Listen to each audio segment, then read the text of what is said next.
I honestly joined looking for a proper death. I hated my life and where it was.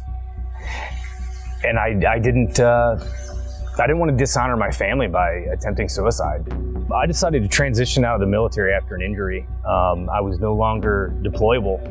And since my entire reason for being in the military was honestly a suicide attempt, if you can't deploy, what's the point? And I got out. So before Save a Warrior, my life was honestly a mess. I was an alcoholic. I identified as an alcoholic. I couldn't stay sober, honestly, past about 9:30 in the morning. I didn't realize how bad things were, how much I hated myself, let alone my life. I just didn't know where my place was. I didn't know where I ranked in life among civilians that had no rank.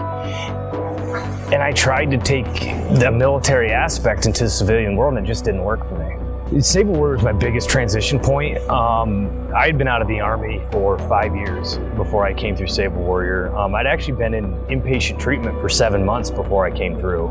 I'd attempted suicide twice, and it was the first time I felt like I belonged somewhere ever.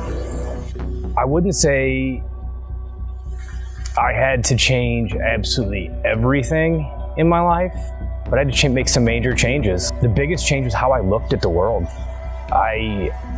Parts of me felt like the world revolved around me, and it truly doesn't. And when I can come at the world open, knowing that I'm just a very small piece, it's really easy to just lay back and let life happen.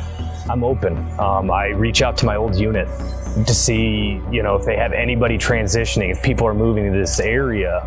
I stay in touch with the local, the county veterans board, just because I want to know who's coming here, who needs help, who might need my help. Speak up, you're worth it.